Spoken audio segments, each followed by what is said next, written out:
Hi and welcome to आवाज overdrive. मैं हूं दीपाली राणा और इस हफ्ते आवाज ओवरड्राइव में हम आपको दिखाएंगे कॉम्पैक्ट एसयूवी में बेस्ट कौन, बजाज सिटी 125X की टेस्ट ड्राइव, गाड़ी के टायर का कैसे रखें ख्याल, और हमारे एक्सपर्ट 2 बताएंगे 125 सीसी स्कूटर सेगमेंट में बेस्ट कौन। बहुत बढ़िया जो स्कूटर है तो वो है TVS का एंटॉर्क जो 125 सीसी के साथ 9.3 bhp निकालता है। कॉम्पैक्ट एसयूवी खरीदने की सोच रहे हैं और बजट है 8 से 12 लाख रुपए, तो इस रेंज में आपको काफ़ी सारी चॉइसेस मिलेंगी। जितनी चॉइसेस उतना ज़्यादा confusion.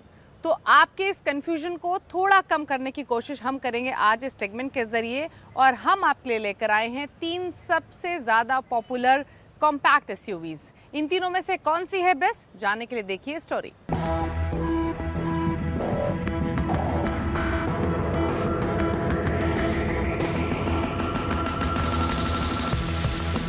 Compact SUV segment highest selling segment है, और जो सब 4 मीटर एसयूवीज हैं उसमें अगर आप देखेंगे तो कॉम्पिटिटर्स की जो लिस्ट है वो काफ़ी लंबी है। हाल ही में वेन्यू अपडेटेड वर्जन में आई है, ब्रीजा अपडेटेड वर्जन में आई है। इसके अलावा भी आपको ढेर सारे प्लेयर्स इसमें मिलते हैं, फिर चाहे वो निसान मैग्नाइट हो, किया सोनेट हो, रेनो की काइगर हो या फिर टाटा की नेक्सॉन ही क्यों ना हो। अब जितनी गाड़ियां उतना ज़्यादा कन्फ्यूजन, तो इसी कन्फ्यूजन को हमने दूर करने की कोशिश की है। आज हम आपके लेकर आए हैं नई वेन्यू, नई ब्रीजा और किया सोनेट के बीच मुकाबला।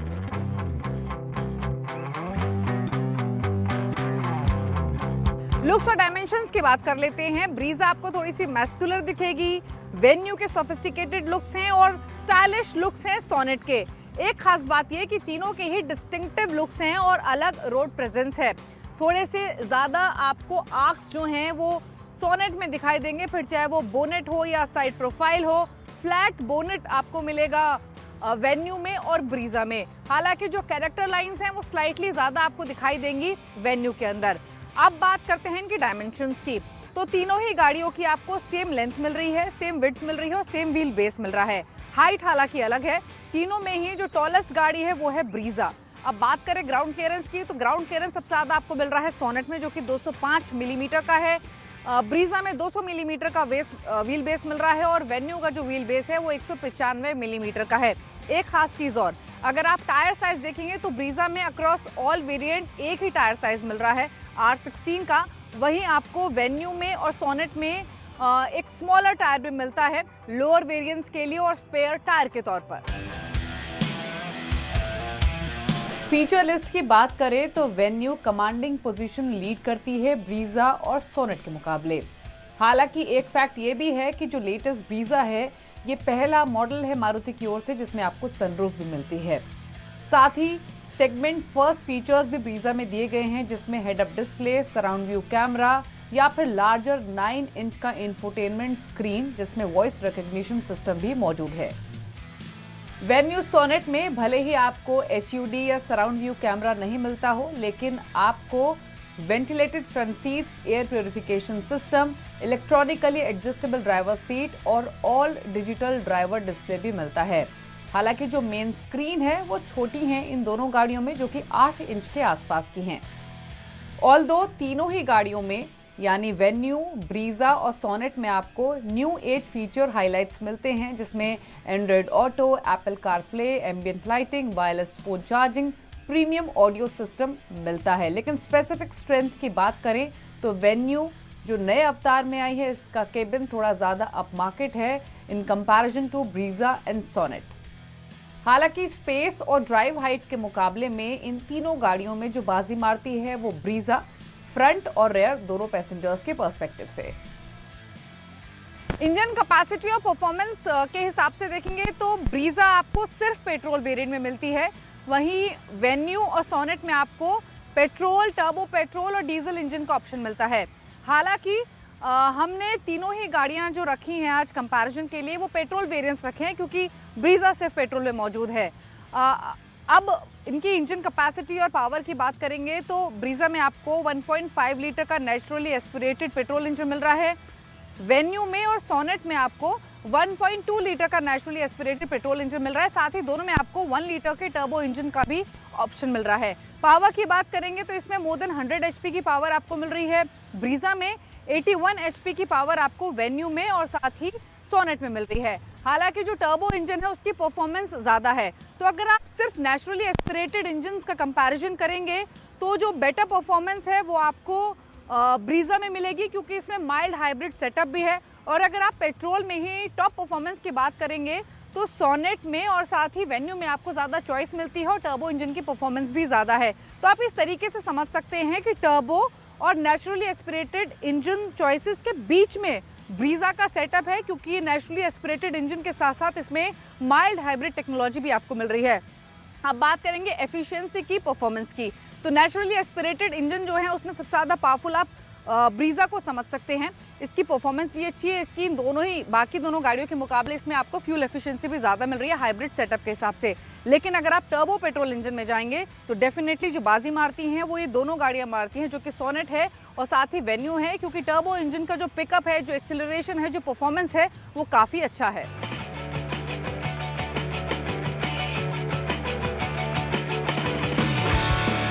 गियरबॉक्स चॉइसेस के हिसाब से ज़्यादा ऑप्शन आपको वेन्यू और सोनेट में मिल रहे हैं। ब्रीजा में 5 स्पीड मैनुअल ट्रांसमिशन, साथ ही 6 स्पीड ऑटोमेटिक ट्रांसमिशन मिलता है विद टॉर्क कन्वर्टर। वहीं वेन्यू और सोनेट में 5 स्पीड मैनुअल, 6 स्पीड IMT और 7 स्पीड DCT का ऑप्शन मिल रहा है। यानी IMT गियरबॉक्स आपको वेन्यू और सोनेट दोनों में मिलेगा, लेकिन ब्रीजा में ये ऑप्शन मौजूद नहीं है।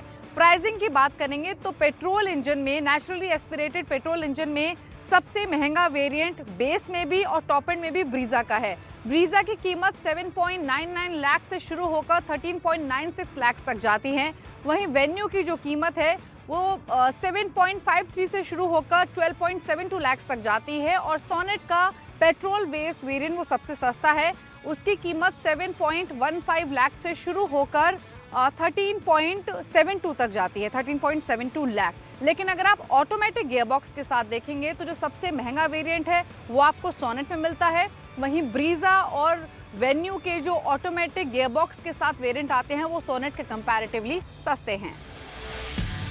बात करते हैं ड्राइवेबिलिटी और फ्यूल एफिशिएंसी की, तो भले ही आपको ब्रीजा में डीजल चॉइस नहीं मिलती है, लेकिन जो माइल्ड हाइब्रिड टेक्नोलॉजी है पेट्रोल इंजन के साथ उसकी परफॉर्मेंस अच्छी है और 20 किलोमीटर प्रति लीटर तक के माइलेज की बात कंपनी करती है ऑटोमेटिक गियरबॉक्स के साथ। वेन्यू में आपको काफ़ी सारे इंजन चॉइसेस मिल रहे हैं सोनेट की ही तरह, जिसमें 2 पेट्रोल हैं, 1 डीजल है।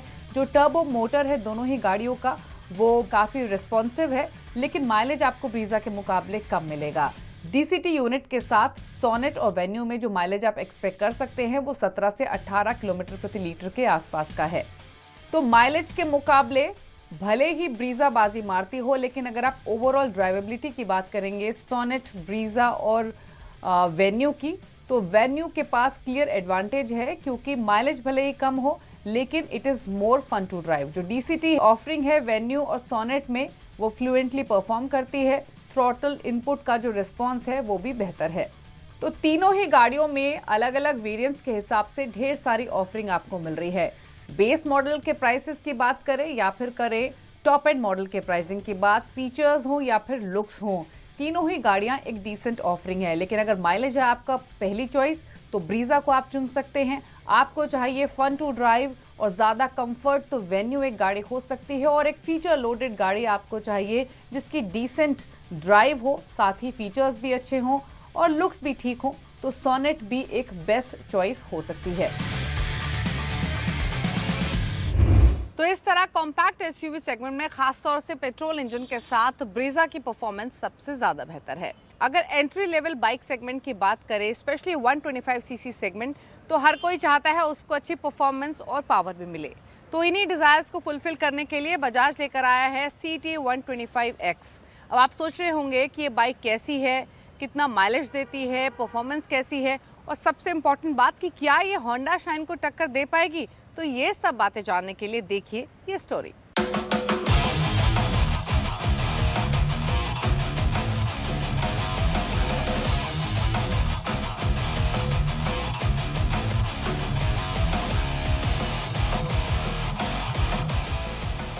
कम्यूटर बाइक सेगमेंट में बजाज ऑटो की तरफ से एक और ऑफरिंग, जी हाँ, CT 125X। एक्स का मतलब एक्स्ट्रा, क्योंकि इसमें बहुत कुछ आपको एक्स्ट्रा मिलता है, जैसे कि USB charger, leg guard, engine protector, grab rail और यहाँ पर हेडलैम्प प्रोटेक्टर भी दिया गया है। ये सब कीमत के प्राइस में ही मिलता है। वैसे इस बाइक की 6 सबसे बड़ी खासियत है, उनमें जो पहली चीज़ है वो है कीमत।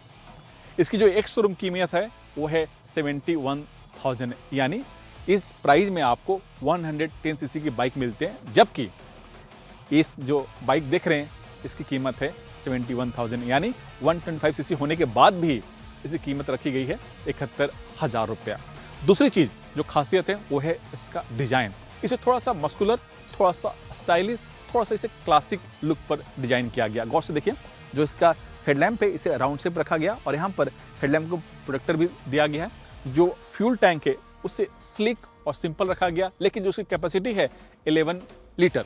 जो सीट है उसे फ्लैट रखा गया ताकि 2 लोग आराम से बैठकर इस पर सवारी कर सकें। 2 नहीं, 2 के साथ हम और हमारे 2 भी।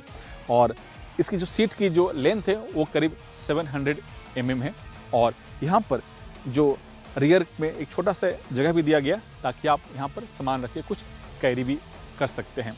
और जो तीसरी जो खासियत है इस बाइक की वो है आपका परफॉर्मेंस। जी हाँ, जो इसका इंजन है वो है 125 सीसी, पावर आउटपुट 10.9 bhp और टॉर्क काफ़ी कमाल है, यानी जो पुलिंग पावर है वो काफ़ी बेहतर है। जी हाँ, 11 न्यूटन मीटर, वो भी 5,500 RPM पर। और इसमें जो गियर दिया गया वो 5 गियर है और सारे गियर डाउन ही लगते हैं।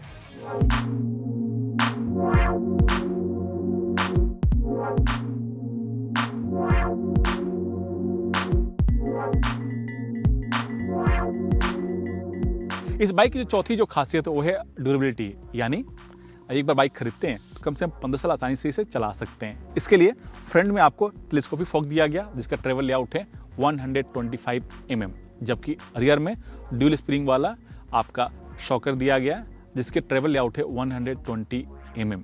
फ्रंट और रियर दोनों में आपको 17 इंच का टायर दिया गया, जबकि फ्रंट में डिस्क और ड्रम ब्रेक का ऑप्शन मिलता है, जबकि रियर में आपको सिर्फ डिस्क ब्रेक ही मिलता है। एक चीज़ और बताऊंगा, इसमें कॉम्बी ब्रेक दिया गया है जो कि काफ़ी काम की चीज़ है।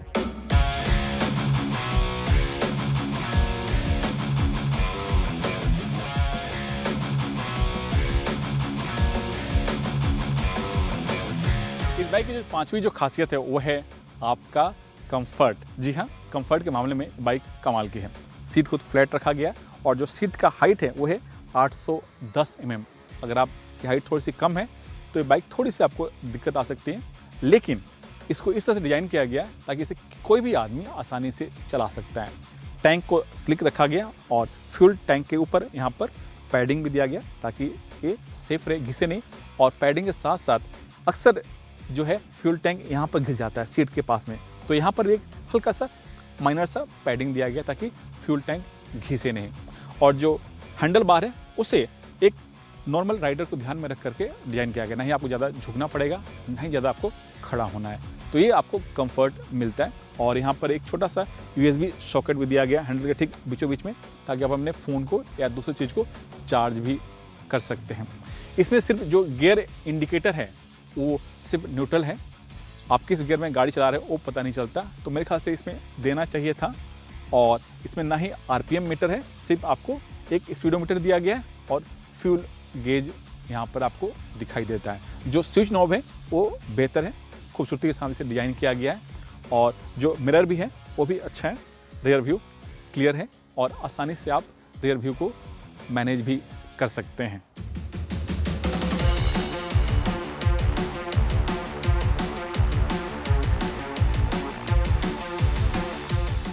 इस बाइक की जो छठी खासियत है वो है माइलेज। कंपनी का दावा है कि 11 न्यूटन मीटर टॉर्क होने के बावजूद भी ARAI टेस्ट में जो इसकी माइलेज है वो है 62 किलोमीटर, लेकिन सिटी में ये बाइक आराम से 50 से 55 किलोमीटर माइलेज मिल जाता है। लेकिन माइलेज डिपेंड करता है कि आप बाइक को कैसे चलाते हैं। और इसका सीधा मुकाबला हीरो मोटो की Splendor plus, glamour, super Splendor और होंडा की साइन जैसे बाइक से है।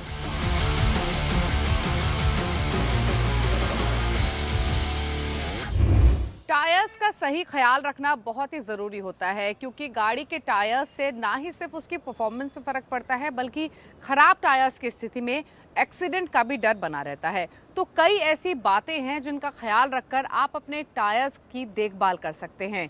कौन सी हैं ये खास बातें, जानने के लिए देखिए tip of the week. Tyre pressure और गाड़ी के माइलेज के बीच गहरा रिश्ता है। आपकी कार का टायर प्रेशर काफी हद तक आपकी गाड़ी की परफॉर्मेंस पर असर डालता है, इसलिए जरूरी है कि समय समय पर आप अपनी गाड़ी के टायर प्रेशर की जांच कराते रहें। खासकर हफ्ते में 2 बार सुबह के वक्त टायर प्रेशर जरूर चेक कराएं। गाड़ी के टायर को हर 6 महीने या 8 से 10,000 किलोमीटर चलने पर रोटेशन करवाना बहुत जरूरी है। इससे चारों टायर की ग्रिप एक समान रहती है। टायर के रोटेशन में स्पेयर व्हील को भी शामिल करें। कंपनी की तरफ से दिए गए टायर साइज के अनुसार ही टायर लगवाएं। बड़े साइज के टायर लगवाने से बॉडी में टच होने का खतरा रहता है। साथ ही लो प्रोफाइल के टायर लगवाने से ग्राउंड क्लियरेंस कम हो जाती है। दोनों ही हालत में गाड़ी की परफॉर्मेंस और माइलेज पर असर पड़ता है। अगर गाड़ी कम चली हो और टायर ज्यादा ना घिसे हो तो भी 5 से 6 साल में टायर जरूर बदलवा लें, क्योंकि टायर में इस्तेमाल किए गए रबर की अपनी लाइफ होती है। इसलिए सेफ्टी को ध्यान में रखकर ये काम जरूर करें। टायर में ग्रिप होना जरूरी है, क्योंकि ग्रिप कम होने से रोड पर गाड़ी की पकड़ कम हो जाती है। ऐसे में अगर कभी भी इमरजेंसी ब्रेक लगाने की जरूरत पड़ जाए तो गाड़ी के स्किड होने का खतरा बढ़ जाता है। इसलिए आपके टायर की हालत ठीक ठाक होनी बहुत जरूरी है। व्हील अलाइनमेंट सही होने से टायर एक समान घिसते हैं। साथ ही गाड़ी चलाते वक्त सीधी लेन में रहेगी, लेफ्ट या राइट को नहीं जाएगी। इससे सस्पेंशन और स्टीयरिंग की लाइफ भी बढ़ जाती है। गाड़ी बबल ना करे, इसके लिए व्हील बैलेंसिंग समय समय पर करवाना जरूरी होता है। सर्विस के वक्त या जब भी टायर रोटेशन करवाएं, व्हील बैलेंसिंग भी जरूर करवा लें। तो क्या उन सभी सवालों को शामिल करने का जो आप आवाज ओवरड्राइव के फेसबुक पेज पर भेजते हैं। हमेशा की तरह आपके क्वेश्चंस को आंसर करने के लिए मशहूर ऑटो एक्सपर्ट टूटू धवन हमारे साथ मौजूद हैं। टूटू जी, स्वागत है आपका। जो पहला सवाल भेजा है वो चैतन्य लोतलीकर ने भेजा है। एक स्कूटर खरीदना चाहते हैं 125 सीसी सेगमेंट में, TVS Ntorq, Honda Activa 125 cc, Suzuki Burgman Street और हीरो का मैस्ट्रो एज। जानना चाहते हैं इन सभी स्कूटर्स में से बेस्ट कौन है। चैतन्य जी, इस सेगमेंट के अंदर बहुत बढ़िया जो स्कूटर है तो वो है टीवीएस का एंटॉर्क, जो 125 सीसी के साथ 9.3 bhp निकालता है। 48 किलोमीटर का फ्यूल एवरेज का दावा है और 78,000 से शुरू होते 1 लाख तक जाता है। साथ में आपको इसके ब्लूटूथ का भी एक ऑप्शन साथ में मिलता है, विच इज़ वेरी कन्वीनियंट। आजकल के जब आप अपना फ़ोन उसके साथ कनेक्ट कर लें तो you can remain in touch through GPS also, आपने मैप भी देखना हो तो। नेक्स्ट क्वेश्चन आया है उदय पारसेकर का। ये रेनो ट्राइबर, मारुति सुजुकी की बलिनो, मारुति सुजुकी की स्विफ्ट और होंडा अमेज, इन गाड़ियों के बीच में कंफ्यूज हैं। एक गाड़ी लेना चाहते हैं, इन चारों में से बेस्ट कौन है। उदय, जो आपने गाड़ी चूज़ की है उनमें सबसे बेस्ट तो मैं आपको बताऊंगा वो है ट्राइबर, और साथ में ये भी बताऊंगा कि ये इनके साथ कोई सेगमेंट नहीं मैच करता। आपको ट्राइबर के अंदर सीटिंग स्पेस ज़्यादा मिलेगी, आपकी फैमिली कंफर्टेबल रहेगी, और ये आपको कॉस्ट वाइज भी सबसे सस्ती है। 1 लीटर इंजन के साथ 72 bhp निकालती है। प्राइस शुरू होती है 6 लाख से और 8.3 लाख तक जाती है टॉप मॉडल, जिसके अंदर आपको 5 स्पीड मैनुअल ट्रांसमिशन मिलती है। साथ साथ में ऑप्शन मिलती है AMT की, और 18 किलोमीटर का फ्यूल एवरेज का दावा है। तो उम्मीद करते हैं आपको अपने सभी सवालों के जवाब मिल गए होंगे। अगर आपके पास भी ऑटो से जुड़ा हुआ कोई सवाल है तो आप आवाज ओवरड्राइव के ऑफिशियल फेसबुक पेज पर जाकर अपने क्वेश्चंस हमें भेज सकते हैं। इसी के साथ इज द टाइम टू से गुड बाय। Drive safe. नमस्कार।